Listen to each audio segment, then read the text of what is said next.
오 신실하신 주 내 아버지여 늘 함께 계시니 두려움 없네. 그 사랑 편찮고 날 지키시며 어제나 오늘이 한결같네.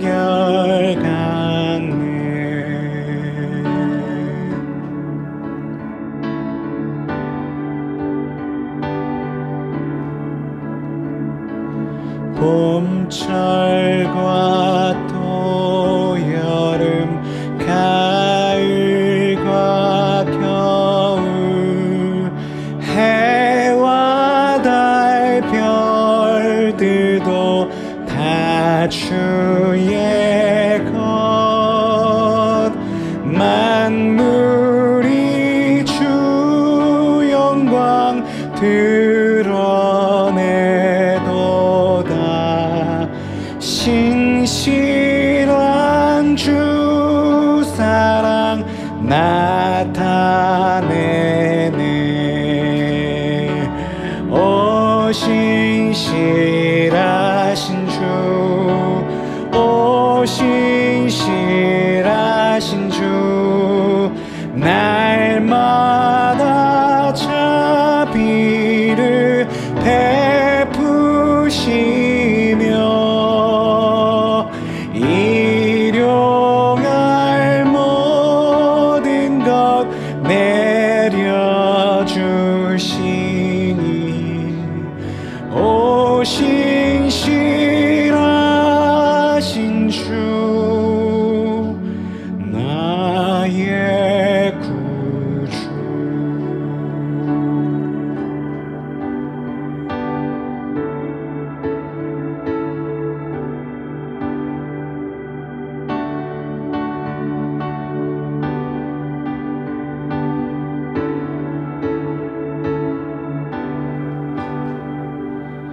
내 죄를 사하여 안위하시고 주 친히 오셔서 인도하네. 오늘의 힘되고 내일의 소망 주만이 만복을 내리시네. 오 신실하신 주, 오 신실하신 주 날마다 자비를 베푸시며 일용할 모든 것 내려주시니. 오 신실하신 주 나의 구주. 오 신실하신 주, 오 신실하신 주 날마다 자비를 베푸시며 일용할 모든 것 내려주시니. 오 신실하신 주, 오 신실하신 주, 오 신실하신 주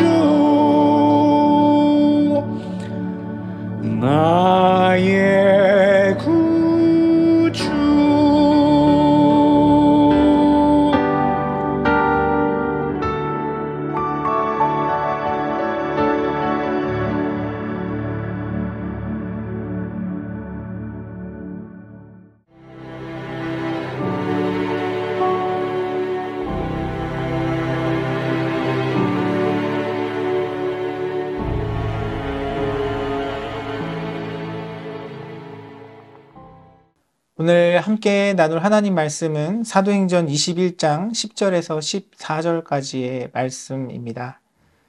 제가 봉독하겠습니다. 여러 날 머물러 있더니 아가보라 하는 한 선지자가 유대로부터 내려와 우리에게 와서 바울의 띠를 가져다가 자기 수족을 잡아매고 말하기를 성령이 말씀하시되 예루살렘에서 유대인들이 이같이 이 띠 임자를 결박하여 이방인의 손에 넘겨주리라 하거늘 우리가 그 말을 듣고 그곳 사람들과 더불어 바울에게 예루살렘으로 올라가지 말라고 하니 바울이 대답하되 여러분이 어찌하여 울며 내 마음을 상하게 하느냐 나는 주 예수의 이름을 위하여 결박당할 뿐 아니라 예루살렘에서 죽을 것도 각오하였노라 하니 그가 권함을 받지 아니하므로 우리가 주의 뜻대로 이루어지이다 하고 그쳤노라. 아멘. 봉독한 말씀을 가지고 내일에 대한 기대라는 제목으로 하나님의 은혜를 함께 나누기를 원합니다. 우리가 살아가면서 거스를 수 없는 하나님의 창조 질서 중에 하나가 바로 시간이 아닐까 하는 생각이 듭니다. 우리는 모두가 다 시간의 그 틀 안에서 살아가게 되죠. 우리가 살아가는 지금이라는 시간은 과거에 우리가 경험했던 어떤 일들에 대한 결과이고요. 또한 우리는 지금이라는 시간을 통해서 내일을 준비하고 또 기대하고 살아가곤 합니다.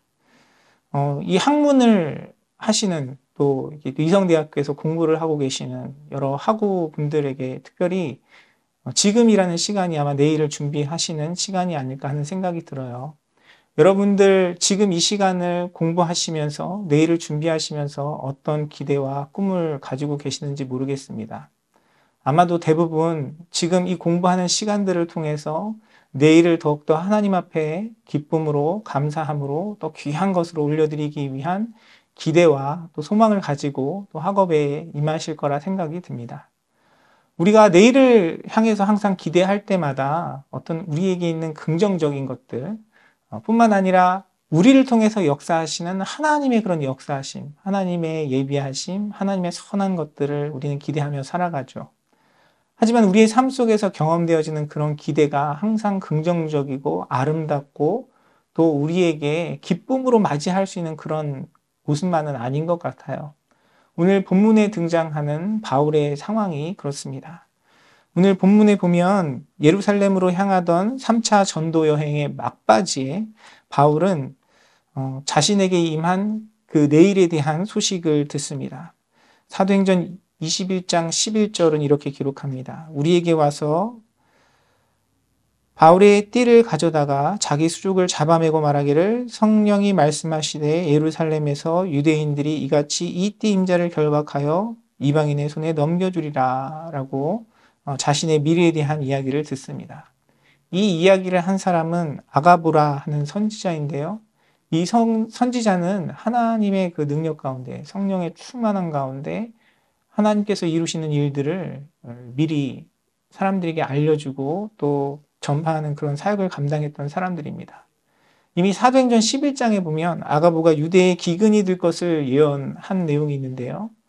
그가 예언한 대로 유대는 실제로 기근이 들었어요. 소위 말해서 좀 속된 말로 용한 선지자였습니다. 하나님의 성령이 그에게 임하여서 그가 예언한 대로 실제로 그런 일들이 이루어졌거든요. 그런 아가보라는 사람이 바울의 그 앞으로의 행적에 대해서 그가 결박당하고 또 그가 유대인들의 손에 의해서 결박당한 뒤에 이방인들의 손에 넘겨지리라는 그 예언의 내용들은 어떻게 보면 참 두렵고 또 염려되는 부분이 아닐 수 없습니다. 아가보는 이 예언을 그냥 말로만 한 것이 아니고요. 또 바울의 띠를 가져다가 퍼포먼스를 보여주면서 이와 같이 결박될 것이다 하면서 이게 확실하게 분명하게 그 메시지를 전달했습니다. 참 힘든 메시지죠. 어려운 이야기입니다. 주의 복음을 위하여 자신의 모든 삶을 헌신하고 또 하나님의 은혜와 사랑을 나누기 위해서 복음을 증거하는 그 여정 가운데 하나님께서 보호하시고 인도하시고 지켜주시고 형통한 길로 인도하신다라는 그런 말씀도 때로는 우리에게 격려가 되지만 그 말씀만으로도 또 우리가 부족함을 느낄 때가 있잖아요. 당장 내가 포기하고 내려놓아야 할 많은 것들이 있기 때문에 그런 긍정적인 그런 하나님의 그런 메시지와 내일에 대한 기대조차도 때로는 우리에게 뭔가 부족한 것처럼 느껴질 때가 있어요. 하지만 바울은 오히려 그 내일에 대한 기대가 긍정적이고 위로가 되는 것이 아니라 자신이 예루살렘으로 올라가면 결박될 것이다. 그리고 이방인들의 손에 넘겨질 것이다. 라는 그런 안타깝고 부정적인 메시지였습니다. 사실 우리의 삶을 내려다보면 또 특별히 믿음의 삶, 또 목회자의 삶을 바라보면 바울이 경험하고 있는 그런 부정적인 내일에 대한 기대와 크게 다르지 않은 것 같아요. 우리가 살아가는 시대는 어떻습니까? 우리 믿음의 환경이 어떻습니까? 그리스도인들이 살아가는 신앙의 그 시대, 우리가 경험하는 세상과의 관계가 어떠합니까? 총체적인 난국이죠. 젊은이들은 교회를 떠나고요. 특별히 미주에서 또 사역을 하고 목회를 하시는 목사님들에게는 더 이상 1세들이 유입되지 않습니다. 이민자들이 많이 줄었어요. 유학생들도 많이 끊어졌습니다. 세상은 날로 날로 강팍해지고요. 더욱더 하나님을 무시하고 하나님을 인정하지 않는 그런 마음들이 팽배해요. 그런 세상 속에서 하나님의 복음을 들고 하나님의 말씀을 전하며 살아간다는 삶이 결코 녹록지 않습니다. 꼭 목회자만의 삶만 그렇겠습니까? 믿음으로 무엇인가를 행하고 믿음으로 살아가는 것 자체가 이 세상의 가치관과 세상의 눈으로 바라보기에는 어리석은 일이고 미련한 일처럼 느껴지기도 합니다. 단지 세상의 관계 속에서의 문제만이 아니고요. 사실 우리가 살아가는 그 믿음의 환경, 사역의 환경은 더 어려운 부분들이 있어요. 그런 말이 있잖아요. 적은 내부에 있다. 우리 교회 생활도 신앙 생활도 믿음의 여정도 마찬가지예요. 목회를 어렵게 하고 신앙생활을 어렵게 하는 그 요소들, 우리에게 상처를 주고 우리를 위협하는 그런 부분들이 교회 밖에만 있는 것은 아닙니다. 교회 안에도 내부에도 그런 위험들이 있어요. 여러분들이 신앙생활을 하시면서 또 사역의 기회를 가지신 분들은 또 그런 목회 활동들을 하시면서 여러분이 가장 힘들고 어려웠던 그 순간, 그런 관계들, 상황들을 한번 생각해 보십시오. 아마 대부분, 특별히 우리가 살아가고 있는 이 시대에는 그런 어려움들이 외부로부터 오는 것이 아니라 바로 우리 안에, 교회 안에 성도들과의 관계 속에서 아니면 목회자들과의 관계 속에서 우리가 그런 어려움을 당하는 그런 경우들이 많이 있습니다. 그런 복음성가 있잖아요. 사람을 보며 세상을 볼 때 만족함이 없었네. 그런 복음성가의 가사가 있지 않습니까? 저는 우리 성도님들과 그렇게 많이 나눠요. 목사를 보고 장로를 보면 만족함이 없다. 그것이 진리다라고 말씀을 많이 드립니다. 우리는 또 누군가에 의해서 상처받고 오히려 우리가 기대하고 공급받아야 할 대상들로부터 어려움을 당하는 경우들이 많이 있어요. 세상과 전혀 다른 모습이 아니라 때로는 세상보다 더 악하고 연약한 우리의 모습들이 있습니다. 바울이 유대인들의 손에 의해 이방인들에게 넘겨졌던 것처럼 우리가 살아가는, 우리가 생활하는 우리 믿음의 공동체 안에서도 그런 일이 얼마든지 일어날 수 있습니다. 하나님의 사랑과 은혜를 전하고 나눈다고 하면서 오히려 교회 공동체 안에 믿음의 관계 속에서 오히려 더 사랑 없음을 경험하고 더욱더 각박하고 메마른 그런 모습들을 우리가 경험하게 돼요. 하나님의 말씀으로 하나님의 뜻으로 사역한다라고 이야기하면서 여전히 세상과 다르지 않게 사람의 권위와 사람의 입김이 더 앞선 것을 우리의 피부로 경험하게 되는 것이 우리가 살아가고 있는 신앙의 환경의 모습이고요. 앞으로 그런 일들은 더욱더 강화되고 더 많이 우리의 삶을 위협하게 될 것입니다. 하나님은 기본적으로 우리의 삶을 보호하시고 인도하세요. 이스라엘 백성들을 불기둥과 구름기둥으로 인도하셨고요. 만나와 메추라기를 먹여주셨습니다. 그들에게 반석에서 물이 나게 하셔서 그들의 목마름을 채워주셨어요. 하지만 그들이 살아갔던, 그들이 걸어갔던 하나님의 인도하심을 경험했던 곳이 광야라는 사실을 우리는 기억해야 할 것입니다. 앞으로 우리가 살아가는 그 믿음의 여정 가운데 특별히 여러분들이 학업을 마치시고 또 사역의 현장에서 또 여러분에게 주신 달란트로 믿음으로 여러분에게 허락하신 그 삶의 공간, 세상에서의 그 사역 가운데 여러분들이 경험하게 되는 것은 결코 꽃길과 같은 모든 것이 갖춰져 있고 아름다운 그런 미래만은 아닐 것입니다. 오늘 본문에서 아가부 선지자가 바울에게 예언하고 미리 이야기했던 것처럼 여러분의 삶 속에도 바울이 묶임과 같이 오히려 위로받고 도움을 받아야 할 동족들에게 유대인들의 손에 의해서 결박당하고 이방인들의 손에 넘겨졌던 것처럼 그렇게 억울하고 답답하고 어이없는 그런 일들이 여러분의 삶 속에도 앞으로 일어날 것이 불을 보듯 뻔해요. 왜냐하면 우리가 살아가는 세상과 환경이 그렇기 때문입니다. 여기서 우리가 이성적으로 생각하고 판단한다면 어떤 일을 해야 되겠습니까? 바울에 대한 이런 그 묶임과 또 고난에 대한 소식을 들은 바울의 동역자들, 그와 함께 했던 사람들은 바울에게 다음과 같이 권면합니다. 12절 말씀입니다. 우리가 그 말을 듣고 그곳 사람들과 더불어 바울에게 예루살렘으로 올라가지 말라 권하니라고 성경은 기록하고 있습니다. 바울을 사랑했던, 바울을 아꼈던 바울의 동역자들은 바울이 예루살렘으로 올라가서 당할 그 고초들을 듣고 특별히 성령의 말씀 가운데 분명히 능력 있는 선지자를 통해서 선포된 그 미래에 대한 이야기들 속에서 바울에게 올라가지 말라고 강력하게 권고하고 설득하게 됩니다. 사실 이것이 우리의 마음이죠. 사실 이것이 우리의 인정이고 우리의 판단일 수 있고 합리적인 것일 수 있고 이것이 우리의 실익을 챙기는 손해보지 않고 억울한 일을 당하지 않는 바른 길일 수 있습니다. 이 말씀을 함께 들으시는 또 학우 여러분, 또 학생 여러분, 여러분의 삶 속에 하나님께서 바울에게 주신 것과 같이 아가부를 통해서 이런 미래에 대한 암울한 어두운 그런 상황과 환경들을 미리 깨닫게 하시고 그것에 대한 인식을 가지게 하신다면 여러분은 어떤 선택을 하시겠습니까? 바울과 함께 했던 동역자들이 권면했던 그 내용, 그곳에 올라가지 않고 그 길을 피하는 것이 어찌 보면 지혜롭고 바른 선택처럼 느껴지지만 분명한 것은 그것이 하나님의 뜻은 아니었다라는 것입니다. 바울은 자신의 삶의 앞에 놓여져 있는 그런 고난과 묶임과 고통 가운데 또한 자신을 사랑하며 자신을 아끼며 그 길을 올라가지 말라고 권면하는 그들의 동료들의 부르짖음 가운데 자신의 마음과 하나님을 향한 자신의 그 결단을 다음과 같이 표현합니다. 13절의 말씀입니다. 바울이 대답하되 여러분이 어찌하여 울며 내 마음을 상하게 하느냐. 나는 주 예수의 이름을 위하여 결박당할 뿐 아니라 예루살렘에서 죽을 것도 각오하였노라 라고 바울은 고백합니다. 사랑하는 여러분, 이것이 저와 여러분의 고백이 되기를 원합니다.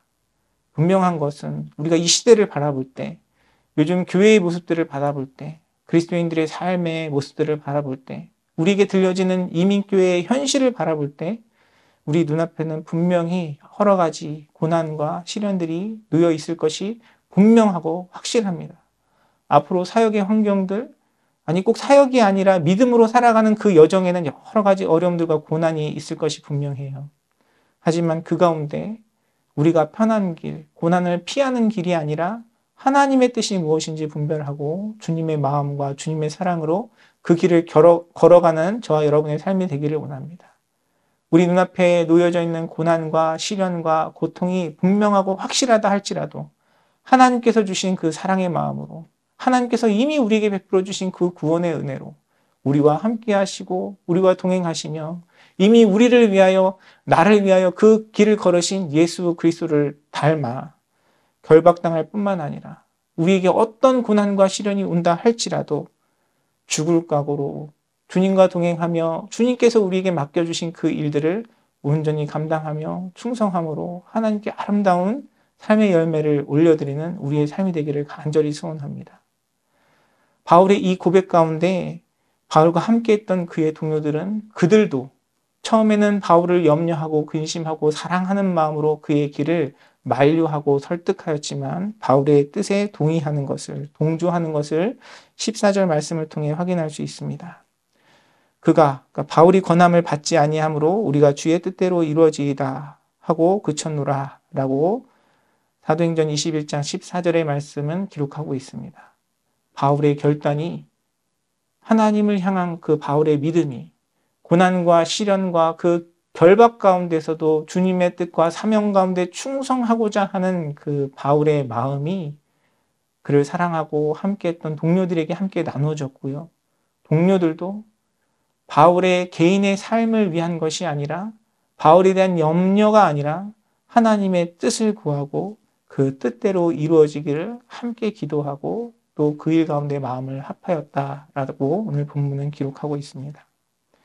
때로는 우리의 삶 속에 어떤 눈에 보이는 열매가 없고 오히려 이성적으로 현실적으로 판단했을 때 억울하고 답답한 여러 가지 상황과 고난이 있다 할지라도 하나님의 뜻을 따라 그 길을 걸어가는 그 발걸음 가운데는 분명히 주님께서 함께 하시고 지금 당장은 우리가 이해할 수 없고 어떤 가시적인 열매가 맺히지 않더라도 주님께서 그 일을 통해서 하나님의 선한 뜻을 이루어 가시고 우리의 삶뿐만 아니라 우리와 함께하는 그 지체들에게 우리의 동역자들에게 또 이 세상 가운데 하나님께서 주시는 메시지와 은혜를 나누시고 또 그것이 여러 사람들에게 함께 나누어져 하나님 나라를 더욱더 온전히 이루어가는 귀한 주님의 씨앗으로 주님의 귀한 도구로 쓰임받을 줄 믿습니다. 그 일 가운데 하나님께서 베푸시는 놀라운 사랑과 은혜 가운데 기쁨과 감사함으로 충성하며 하나님의 뜻을 이루는 저와 여러분의 삶이 되기를 주님의 이름으로 축원합니다. 기도하겠습니다. 사랑의 아버지 하나님, 은혜를 감사드립니다. 허물과 죄로 죽었던 우리를 주의 자녀 삼아주시고 하나님 은혜 가운데 믿음으로 신앙으로 또 학업의 길을 걸어가게 하시는 주님의 귀한 은혜에 감사와 찬양과 영광을 올려드립니다. 우리 눈앞에 놓여져 있는 여러 가지 현실과 미래에 대한 전망들이 어둡고 좁고 힘들고 괴로울 수 있으나 하나님, 우리의 평안함과 안정이 아니라 그 가운데 하나님의 뜻을 구하고 하나님의 뜻에 순종하고 하나님의 뜻에 충성된 삶을 살아가도록 주님 우리를 도와주시고 함께하여 주시옵소서. 예수 그리스도의 은혜로 충만케 하여 주시고 우리와 함께 하시는 성령의 능력 가운데 순종하는 삶을 살아갈 수 있도록 주께서 우리를 붙들어 주셔서 주님 앞에 충성된 종으로 칭찬받고 하나님께 존귀 쓰임 받는 복된 삶이 될 수 있도록 주님께서 역사하여 주시고 붙잡아 주시옵소서. 감사드리며 모든 말씀 살아서 역사하시는 우리 주 예수 그리스도 이름으로 간절히 기도드리옵나이다. 아멘.